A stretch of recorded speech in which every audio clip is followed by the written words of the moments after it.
Hello and welcome back to the Lisa Horton Crafts channel. My name's Wendy and today I'm going to be making a four-fold card. I'm going to be using the very festive season papers and also the coordinating washi tape, which is beautiful.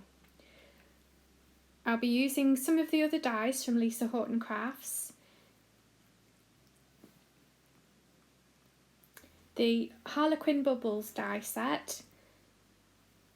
I'm just going to use the frame and the large foliage dies. I'll also be using the dies from the banner sentiment set. And I'm going to be using a couple of 3D embossing folders, the pine cones one and the holly and berries.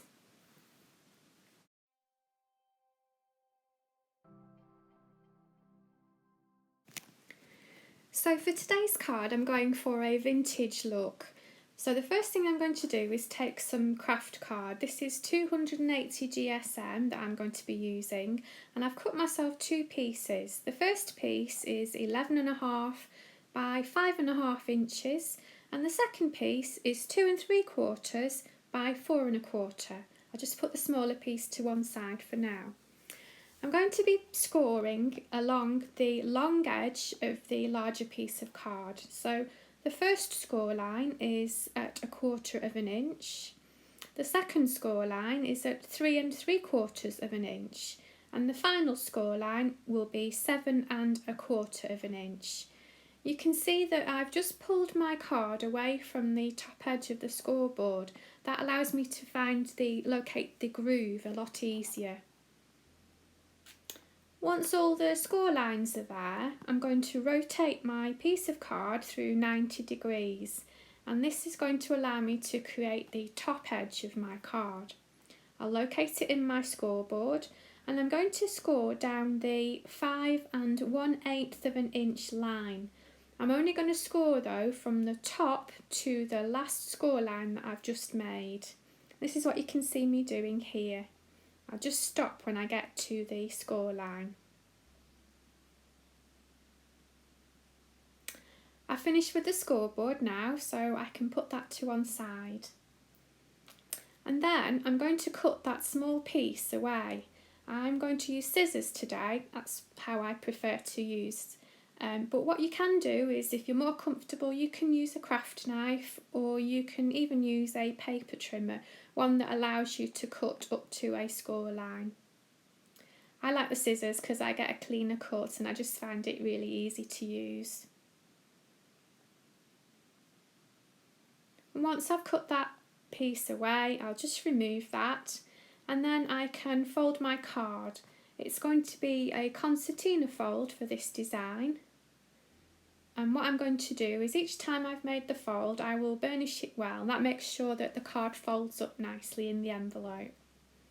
So you can see me now applying the folds, and then I'll take my bone folder and I'll burnish each one in turn.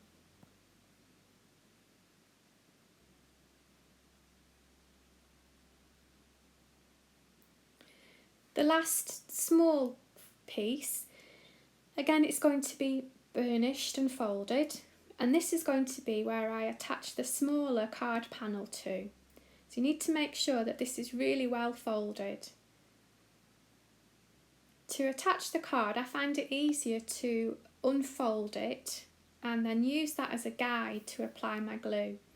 I'm going to be using wet glue today, but you can obviously use a double-sided tape if you prefer. I prefer wet glue because it allows me to manoeuvre my card, make sure it's in the right position, but it's entirely up to you what you use. So I'm just lining up my card and then I know where to apply my glue to. You obviously don't want too much glue, but you need enough to make sure it sticks.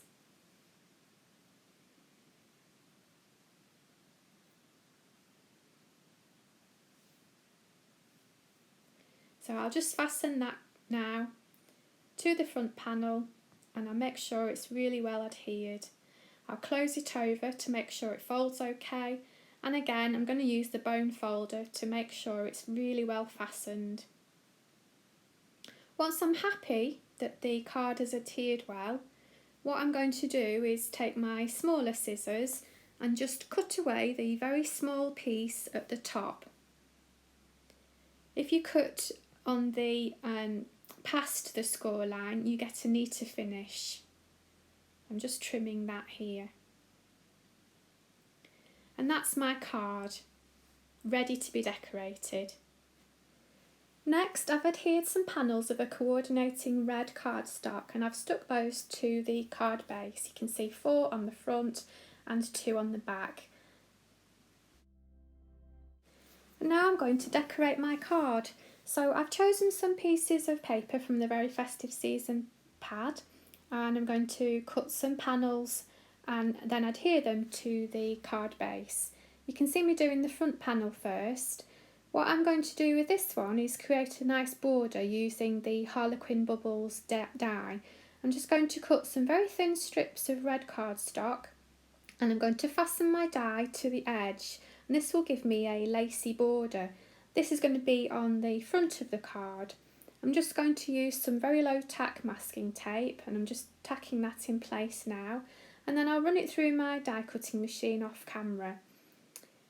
I like the effect of this on the front panel, it just makes the card a little bit more finished off.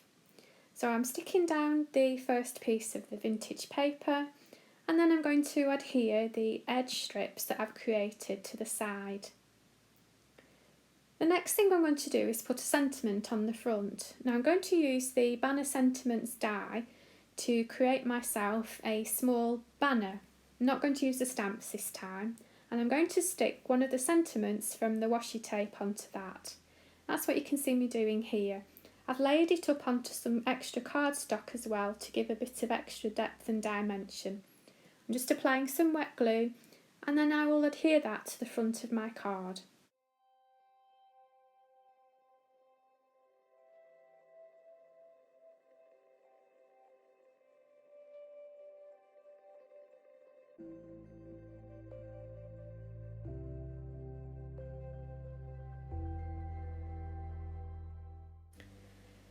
So now I'm going to start to decorate the rest of my card. I've chosen some of the washi tape that coordinates with the paper pad and I'm adhering a panel of that to the back of the card. I've also put one of the sentiments on a banner that I've cut using the dies. I've taken an additional piece of washi tape and I fussy cut round the poinsettias, and what you can see me doing here is just putting that up on some foam tape. I'm going to apply some glue stick to the back of the foam tape. I find this means that you can just manoeuvre that panel a little bit before fastening it down. It gives you a little bit of wiggle room. Next I'm going to decorate the 2 centre panels of this card. I've chosen a piece of paper from the pad and this is the Holly and the Berries one. And I'm going to use the Holly and Berries 3D embossing folder to give this extra depth and dimension. I've cut myself 2 pieces of the paper and then I'm going to run each one through my die cutting machine. First thing I've got to do is just work out which way around the embossing folder is, whether I want an embossed or a debossed side.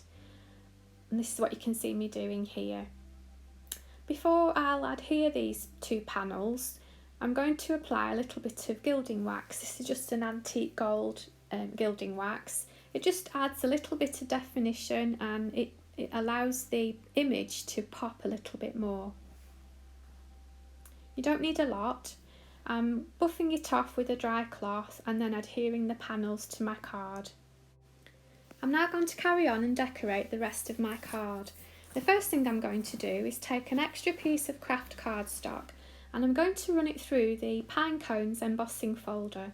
Once that's done off camera, what I'll do is I'll fussy cut a couple of the pine cones out and I'll apply a little bit more of the same gilding wax to each of those pine cones. That's what you can see me doing here. It just raises the detail of the pine cones. I'll take some small scissors and I'll fussy cut each one of these and then I'm going to adhere them to my card.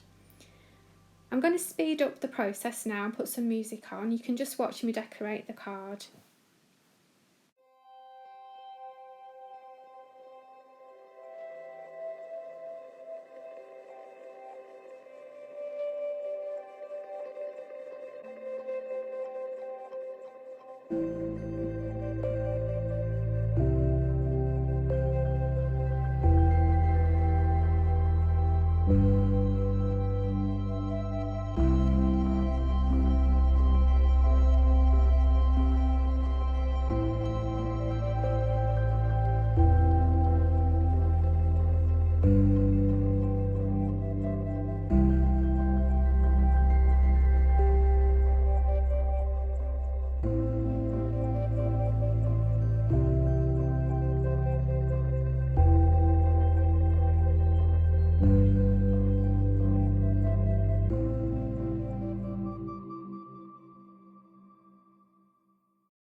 And that's my finished 4-fold card for today. As you can see, I fussy cut some of the holly from the washi tape and I've adhered that to the panels. I've also added some sequins here and there on the card. I hope you like this card and thank you for watching today. If you've enjoyed the video, please give it a thumbs up and don't forget to subscribe to the channel and hit the notification bell so you won't miss future videos from the Lisa Horton Crafts channel. Bye for now!